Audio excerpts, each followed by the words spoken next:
आज की इस वीडियो में हम बात करने वाले हैं प्राइवेट सेक्टर में नौकरी करने वाले करोड़ों कर्मचारियों के लिए आने वाली एक बहुत बड़ी और राहत भरी खबर के बारे में। यह खबर सीधे आपकी रिटायरमेंट लाइफ, आपकी मंथली पेंशन और आपके भविष्य की फाइनेंशियल सिक्योरिटी से जुड़ी हुई है। अगर आप प्राइवेट जॉब करते हैं, आपकी सैलरी से पीएफ करता है और आप ये सोचते हैं कि रिटायरमेंट के बाद पेंशन कैसे मिलेगी, तो ये वीडियो आपके लिए बहुत ही इंपॉर्टेंट होने वाली है। दोस्तों, बजट को लेकर जो चर्चाएं चल रही हैं, उनके मुताबिक सरकार एम्प्लॉइज पेंशन स्कीम यानी ईपीएस को लेकर एक बहुत बड़ा फैसला ले सकती है। अभी तक ईपीएस का फायदा सिर्फ उन्हीं कर्मचारियों को मिलता है जिनकी बेसिक सैलरी 15,000 रुपए प्रति माह तक मानी जाती है। चाहे आपकी सैलरी 25,000 हो, 30,000 हो या 40,000, ईपीएस की गणना सिर्फ 15,000 रुपए तक ही होती है। यही वजह है कि लाखों कर्मचारियों की पेंशन अमाउंट बहुत कम बन पाती है। अब खबर यह है कि सरकार बजट में इस लिमिट को बढ़ाकर 25,000 रुपए प्रति माह करने पर विचार कर रही है। अगर ऐसा होता है तो इसका सीधा फायदा देश के 6.5 करोड़ से ज्यादा ईपीएफ सब्सक्राइबर को मिलेगा। यानी मिडिल क्लास और अपर मिडिल क्लास कर्मचारियों के लिए यह फैसला गेम चेंजर साबित हो सकता है।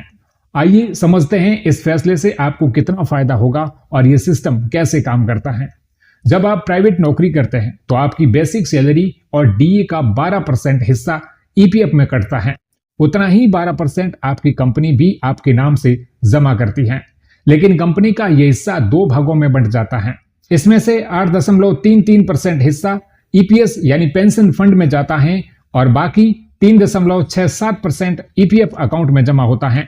लेकिन ईपीएस के लिए कैलकुलेशन सिर्फ 15,000 रुपए तक ही सीमित रहती है।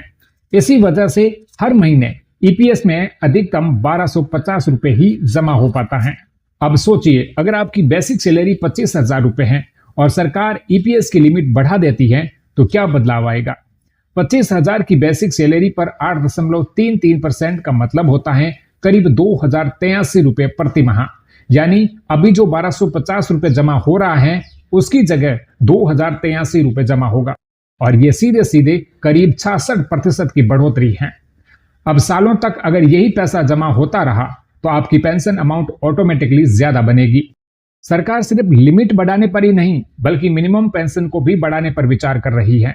अभी ईपीएस के तहत न्यूनतम पेंशन 1,000 रुपए प्रति माह है, जिसे काफी समय से बहुत कम माना जा रहा है।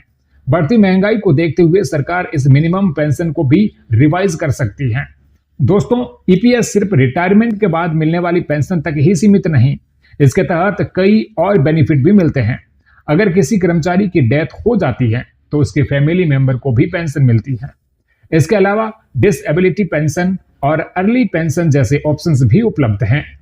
ईपीएस में पेंशन मिलने की उम्र 58 साल तय की गई है, लेकिन अगर कोई कर्मचारी चाहे तो 50 साल की उम्र के बाद अर्ली पेंशन का ऑप्शन भी चुन सकता है। तो अगर आपकी बेसिक सैलरी 25,000 या उससे ज्यादा है और सरकार ईपीएस की लिमिट बढ़ाती है तो हर महीने आपकी पेंशन फंड में जाने वाला पैसा भी बढ़ जाएगा और इससे आपकी मंथली पेंशन भी इंक्रीज हो जाएगी। दोस्तों, एम्प्लॉय पेंशन स्कीम जिसे एम्प्लॉइज प्रोविडेंट फंड ऑर्गेनाइजेशन यानी ईपीएफओ मैनेज करता है, प्राइवेट कर्मचारियों के लिए एकमात्र स्ट्रक्चर्ड पेंशन सिस्टम है। अगर सरकार इस स्कीम को और मजबूत करती है तो ये करोड़ों लोगों के भविष्य को सिक्योर करने की दिशा में एक बड़ा कदम होगा। उम्मीद है कि बजट में सरकार ईपीएस को लेकर कोई बड़ा और पॉजिटिव फैसला लेगी। अगर ऐसा होता है तो यह फैसला प्राइवेट सेक्टर के कर्मचारियों के लिए किसी वरदान से कम नहीं होगा। अगर आपको यह जानकारी यूजफुल लगी हो तो वीडियो को लाइक और शेयर करें और ऐसे ही इंफॉर्मेशन पाने के लिए सब्सक्राइब करें।